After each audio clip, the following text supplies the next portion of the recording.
नमस्कार, न्यूज 24 महाराष्ट्र लोकप्रिय मराठी वृत्तवाहिनीमध्ये पुन्हा सर्व प्रेक्षकांचं एकदा मनपूर्वक स्वागत। आज आपण पाहत आहोत की आज श्री हनुमान जयंती उत्सव सोहळा आहे आणि हा उत्सव सोहळा संपूर्ण देशभरात मोठ्या उत्साहात साजरा केला जात असतो।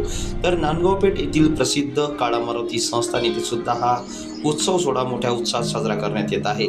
यावेळी प्रसिद्ध असलेल्या नांदगावपेठ येथील काळा मारुती संस्थान हे अत्यंत पुरातन असून या ठिकाणी दरवर्षी मोठ्या उत्साहात हनुमान जन्मोत्सव सोहळा साजरा केला जात असतो।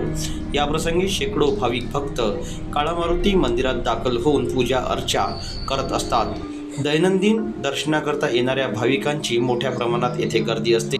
तर येथे काकडा आरती, हनुमान जयंती हे दोन उत्सव मोठ्या उत्साहात साजरे केले जात असतात। शेकडो भाविक भक्त नांदगावपेठच नव्हे तर परिसरातील आजूबाजूच्या खेड्यापाड्यातील मोठ्या प्रमाणात भाविक भक्त येथे दर्शनासाठी दैनंदिन येत असतात। साक्षात असलेल्या या काळ्या मारुती हनुमानजीच्या दर्शनाला मोठ्या प्रमाणात भाविक भक्तांची वर्दळ नेहमीच सुरू असते।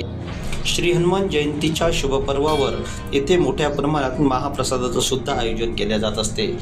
या ठिकाणी विठ्ठल रुक्मिणी मातेची सुद्धा आकर्षक मूर्तीची प्राणप्रतिष्ठा सुद्धा करण्यात आली होती। यावेळी या दर्शनासाठी शेकडो भाविक उपस्थित असतात। यावेळी गणपती गजाननाच्या दर्शनाने या परिसरात अत्यंत प्रसन्न वातावरण निर्माण झालेलं आहे। अत्यंत सुंदर असलेल्या परिसरात दैनंदिन मोठ्या प्रमाणात भाविकांची रेलचेल सुरूच असते। News 24 Maharashtra bureau, Nandgaon Peth.